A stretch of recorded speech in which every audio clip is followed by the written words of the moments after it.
आज गणपती आमचे जाणार आहेत आणि असं वाटतं की त्याने आमच्या घरात विराजमान असेच राहू दे. आणि मला खूप बरं वाटते की गणपती आपल्याकडनं सेवा करून घेतोय आणि सेवा ही सगळ्यांना मिळत नाही. त्यांना नशीब लागतं, त्यांची पुण्याई लागते सेवा करायला. आणि माझी पुण्याई मला देवाने परमेश्वराने मला दिलेली आहे आणि त्याच हाताने मी तिची सेवा करत असते. आणि हे बघा, आज सकाळपासून मी लवकर उठून, आता आमची माणसं बोलली होती 11 वाजता येतो, 11 वाजता या लवकर.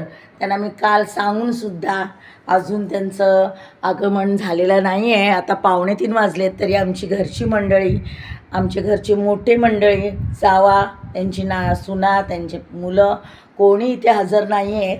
आणि मी एकटी आणि माझा मुलगा, सासूबाई आणि माझा भाऊ आहे. आणि तेच हे सगळी करतात आहेत कामं सकाळी उठल्यापासून. हे बघा, आता सासूबाई या वयात पण मला मदत करते, म्हणजे त्यांची पण पुण्याई समजायची की त्याने करून देवाने त्यांना चांगलं ठेवलं आहे. आणि असंच चांगलं राहू दे, सगळ्यांना चांगलं राहू दे, पण सद्बुद्धी दे गणपती की सगळ्यांच्या हातून सेवा घडो. बस हेच माझं म्हणणं आहे. आणि ह्याच्यानंतर जर सुना करतील तर कशा करतील या सुना? मी आज एकटी आहे, आज एकटी सकाळपासून करते आणि एवढे दिवस मी एकटीच करते. कोण इथे थांबायला मागत नाही, राहायला मागत नाही. असून दे, असून फायदा नाही आहे.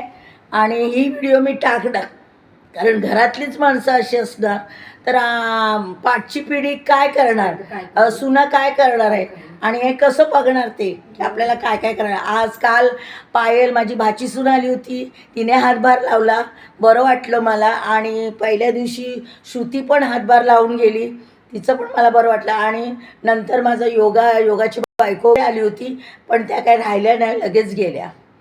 असं करून आता गौरीचं जेवण असतं, गौरी आपल्याकडे येते तर आपल्या पण गौरी घरामध्ये राहिल्या पाहिजे. पण आमच्या गौरी गेल्या, त्यांना कामधंदे असल्यामुळे त्यांना राहायला जमलं नाही. म्हणून बाप्पा त्यांना समजून घेऊन दे की त्यांची कामं आहेत, ऑफिसची वगैरे असल्यामुळे नाही राहायला भेटलं. आणि अशा तऱ्हेने माझं जेवण पण झालेलं आहे. आता मी नैवेद्य काढते आणि हे बघा, आता हे मी नैवेद्य दाखवते तुम्हाला. झालं आहे सगळं, फक्त मोदक व्हायचे. हे बघा, भाजी वगैरे सगळं झालेलं आहे, डाळ, वरण, भात, जेवण पूर्ण प्रसादाचं झालेलं आहे. भेंडीची भाजी आहे, हे बघा, भेंडीची भाजी पण केलेली आहे. फक्त आता भजी व्हायची तर म्हटलं सगळे आल्यानंतर गरम गरम भजी वगैरे करूया आपण आरती झाल्यानंतर. तर आम्ही आरतीसाठीच वाट बघतोय सगळ्यांची, पण कोणी अजून आलेलं नाही. 3 वाजलेत. आता गणपती बाप्पा कधी जेवणार, कधी आरती होणार, आता तुम्हीच बघा काय करायचं. घरची माणसं जर अशी करत असतील, जर देवाधर्माला तुम्ही येत नाही तर मग कशाला येणार? काय देवाधर्माला येऊ शकत नाही असे तर तुम्ही नाही येत, पण देवाधर्माला तर येऊ शकता ना, राहू शकता ना. काय आपला लहान आहे का रूम? मोठं रूम आहे पलावामध्ये, 2 BHK रूम आहे. कसंही जागा करू शकतो ॲडजस्ट. पहिला तर 10 बाय 10चे रूम होते तेव्हा राहायचो आपण, पण आता मोठी रूम असले तरी लोक राहायला मागत नाही. आता तुम्ही बघताय मी सगळं का सांगते की याने करून पुढची पिढीने काय करावं.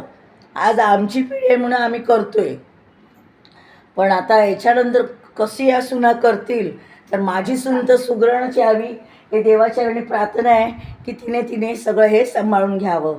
हेच माझी प्रार्थना आहे. तिला सुगरण म्हणून जसं मी करते आज घरात इथे आल्यापासून लग्न होऊन, तसं माझ्या सुनेने पण करावं हीच देवा पुढे मी प्रार्थना करते. आणि देवभूत अशीच सून मला द्यावं, लक्ष्मीसारखी, गौरीसारखी, हीच प्रार्थना करते आणि सांगणं करते. चला, येत आहे ना तुम्ही, लवकर या आरतीला, लवकर या. 3 वाजलेले आहेत, आरती तुमच्यासाठी थांबलेली आहे.